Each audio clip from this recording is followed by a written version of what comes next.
Today I will show you how to make these cute doilies. First, make sure the racking handle is in its lowest position. Raise 15 needles on the front bed of the machine. Place the edge springs on the last working needles and make sure the latches are closed. Use the orange ruler and arrange the needles in 1:1 division.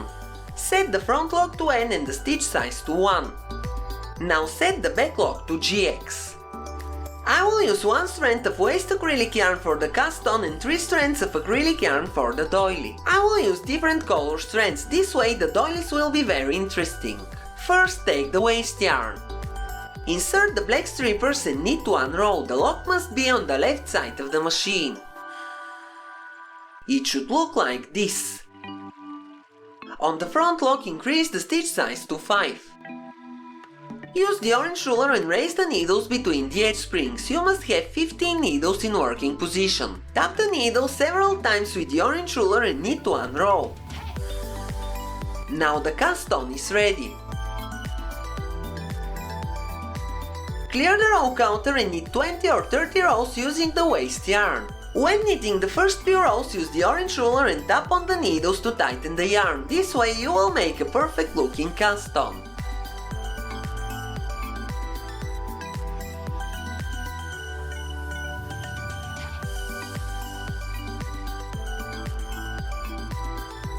Lower the front bed and attach a weight to the waste yarn.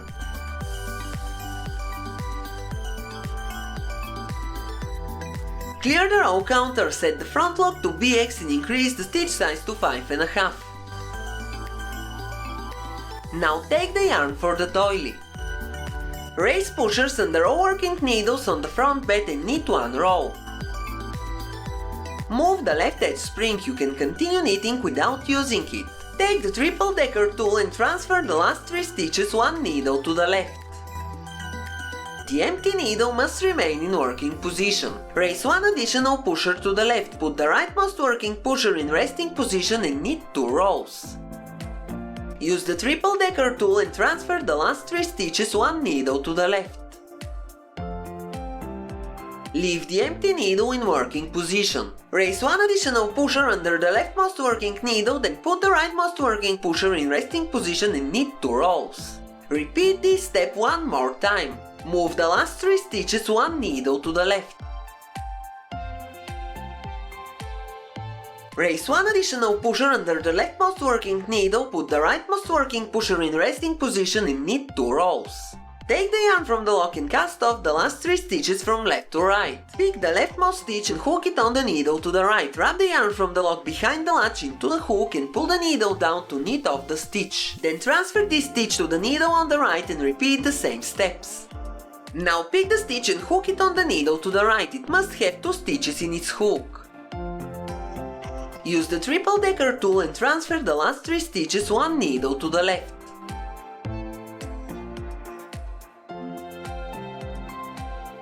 Put the empty needles and pushers on the left in resting position, then put the rightmost working pusher in resting position and knit 2 rows.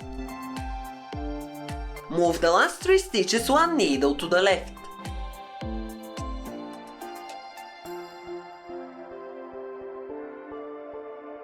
Raise 1 pusher on the left side, put 1 pusher to the right in resting position and knit 2 rows. Transfer the last 3 stitches 1 needle to the left again. The empty needle must always remain in working position. Raise the leftmost pusher, put the rightmost working pusher in resting position and knit 2 rows. Take the yarn from the lock and cast off the last 3 stitches on the left.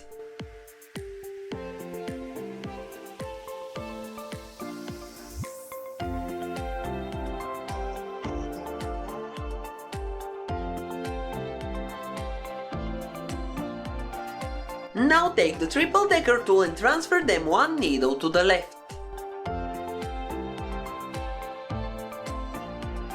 Put the empty needles and pushers on the left in resting position, put the rightmost working pusher in resting position and knit 2 rows. Move the last 3 stitches 1 needle to the left.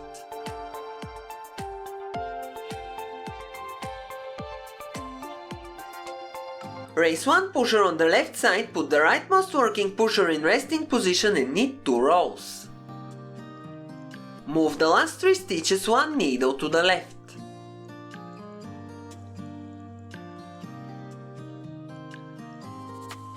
Raise the leftmost pusher, put the rightmost working pusher in resting position and knit 2 rows. Lower the front bed and attach the weight higher on the knitting. You must have 9 pushers in working position and 9 pushers in resting position. Take the yarn from the lock and cast off the last 3 stitches on the left.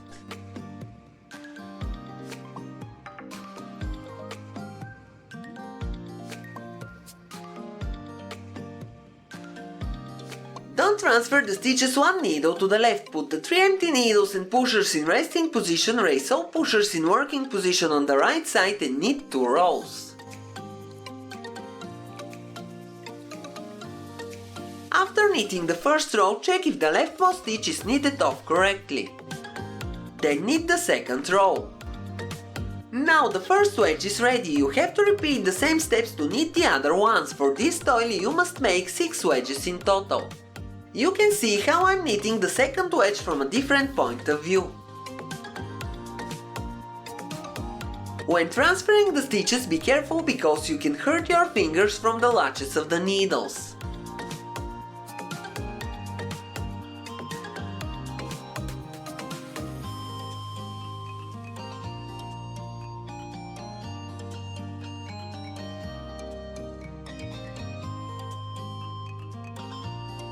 Now I'm casting off the stitches from the first scallop.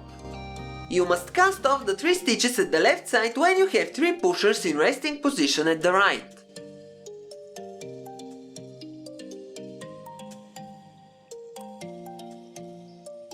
Then you have to continue transferring the stitches to the left to make the second scallop.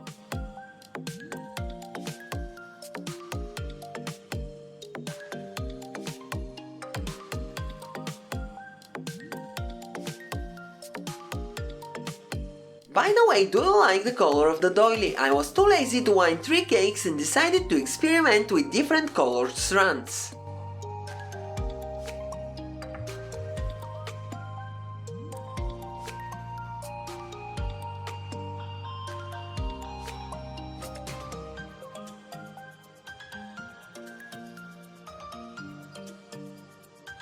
Cast off the second scallop when you have 6 pushers in resting position at the right side.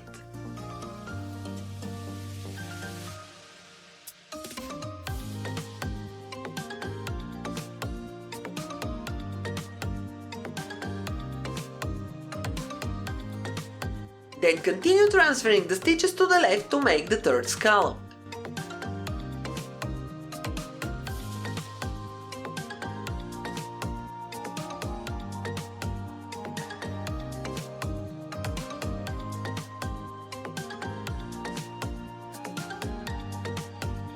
I will be happy to see photos of your projects on my Facebook page.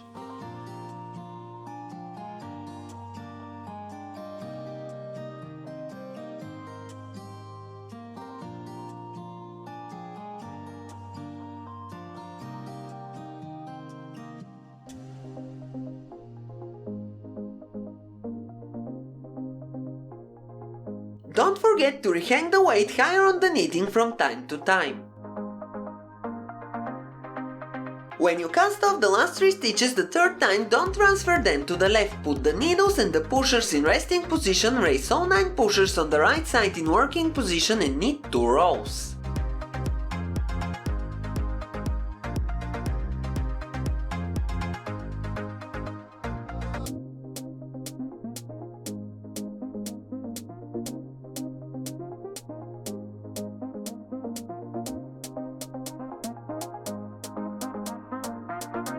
If you forget how many wedges you have made, lower the front bed, remove the weight and carefully pull the knitting. Count how many scallops there are on the knitting. Each wedge must have 3 scallops. The doily must have 18 scallops in total. As you can see, my doily is ready. Put it back between the beds and attach the weight again. Knit 1 row to the right and take the waste yarn again. Knit 20 rows, then cut the yarn or take an empty eyelet and knit 1 row to remove the knitting from the machine.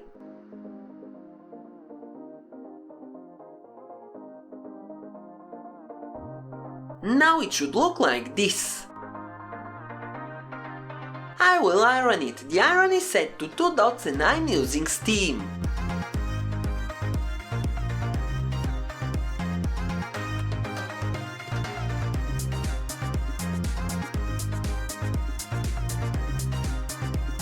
Now we have to sew both sides together and remove the waste yarn. Use one of the tails to sew the sides and the other one to close the hole in the center. By the way, if you want a bigger doily, you can raise 30 needles and make 12 wedges instead of 6, the same way as shown in the video. I sewed the first doily and now I will remove the waste yarn.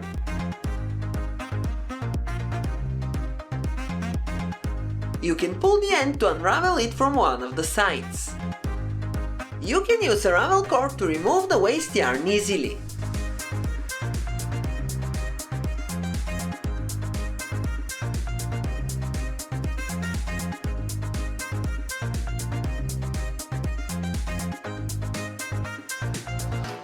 Now I will iron it again.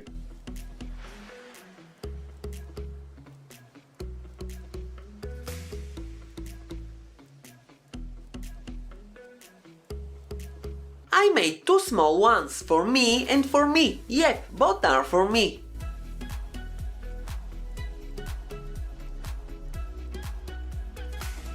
When I was knitting the big one, I made a mistake knitting 13 wedges instead of 12. I sewed it, now I will iron it and I will cut the excess wedge.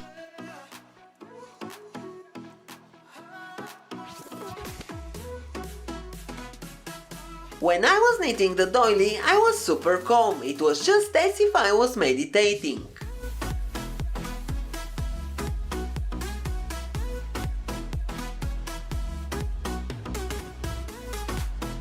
If I have made the seam correctly, I will have a big doily.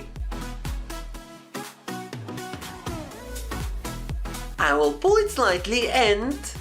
oh, there is a hole, I haven't sewn it the right way. That's why I'm not showing you how to make the seam. The diameter of the bigger one is about 24 centimeters or 9.5 inches. And the diameter of the smaller ones is about 12 centimeters or 5 inches.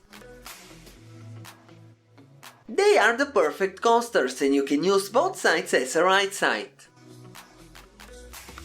Now several quick tips. When knitting the roll to the right, always pull slightly the yarn from the lock to prevent a loop from forming. I found out that the edge is looking better that way.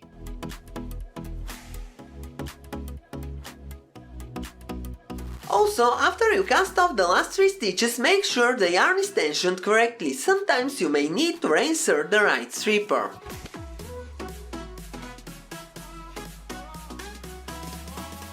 That's all for today. Thank you for watching. Have a nice day and see you in my next video.